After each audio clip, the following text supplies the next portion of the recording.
Davanagere Bagalkote by election ಗೆಲ್ತೇವೆ. ದಾವಣಗೆರೆಯಲ್ಲಿ CM Siddaramaiah ಈ ಹೇಳಿಕೆ ಕೊಟ್ಟಿರೋದು.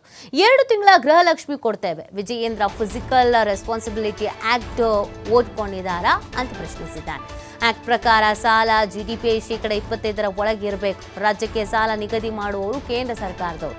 ಅವ್ರು ನಿಗದಿ ಮಾಡಿದ ಸಾಲ ನಾವು ತೆಗೆದುಕೊಂಡಿದ್ದೇವೆ. ನಾವು ಸಾಲಗಾರರು ಹೇಗಾಗ್ತೀವಿ ಅಂತ ಸಿಎಂ ಪ್ರಶ್ನಿಸಿದ್ದಾರೆ. happy ಯಾವಾಗಲೂ ಹ್ಯಾಪಿ ಆಗಿ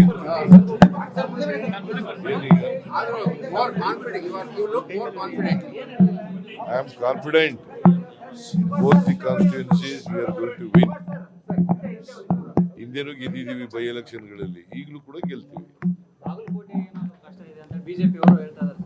ಕಾಂಗ್ರೆಸ್ಗೆ ಬಾಗಲಕೋಟೆ ಕಷ್ಟ ಆಗುತ್ತೆ ಅಂತ ಬಿಜೆಪಿ ಅವರು ಕಷ್ಟ ಆಗುತ್ತೆ ಗೆಲ್ಲೋದು ಅಂತ. ಇಲ್ಲಿ ಕಷ್ಟ ಆಗಲ್ವಾ? ಎರಡೂ ಕಡೆ ಕಷ್ಟ ಅವ್ರಿಗೆ. ಆಮೇಲೆ ಗೃಹಲಕ್ಷ್ಮಿ ಕೇವಲ 10 ತಿಂಗಳು ಮಾತ್ರ ಬರ್ತಾ ಇದೆ, 2 ತಿಂಗಳು ಕೊಡೋದಿಲ್ಲ ಅಂತ ಒಂದು ಆರೋಪ. ಇಲ್ಲ, ಕೊಡ್ತಾ ಇದೀವಿ, 10 ತಿಂಗಳು ಅಂತಲ್ಲ, ಕೊಡ್ತಾ ಇದೀವಿ. ಈಗ ಕೊಡಬೇಕಾಗಿದೆ, ಇನ್ನು 2 ತಿಂಗಳು 3 ತಿಂಗಳದ್ದು ಕೊಡಬೇಕು ಅಂತ ಕೊಡ್ತಾ ಇದೀವಿ.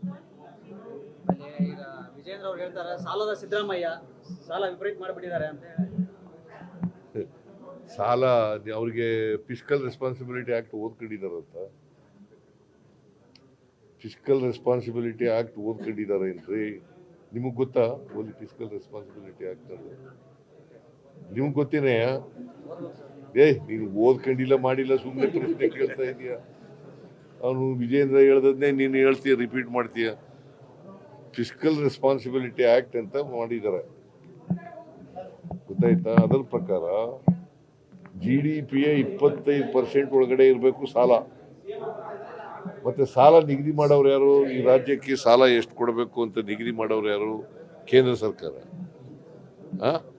ಅವ್ರ ಸರ್ಕಾರ, ಕೇಂದ್ರದಲ್ಲಿ ಯಾರು ಸರ್ಕಾರ ಇರೋದು? ಅವ್ರು ನಿಗದಿ ಮಾಡಿರೋಷ್ಟು ಸಾಲನೇ ತಾವು ತಗೊಂಡಿರೋದು. ಎಲಿಜಿಬಿಲಿಟಿ ಎಷ್ಟಿದೆ ಅಷ್ಟನ್ನ ನಿಗದಿ ಮಾಡ್ತಾರೆ ಅವರು. ಆ ಸಾಲ ನಾವು ತಗೊಂಡಿದ್ದೀವಿ. ಅದರಿಂದ ಸಾಲಗಾರರ ಹೆಂಗೆ ಆಗ್ಬಿಡ್ತೀವಿ? ಬಹಳ ಹ್ಯಾಪಿ ಆಗಿ ಯಾವಾಗಲೂ ಹ್ಯಾಪಿ ಆಗಿ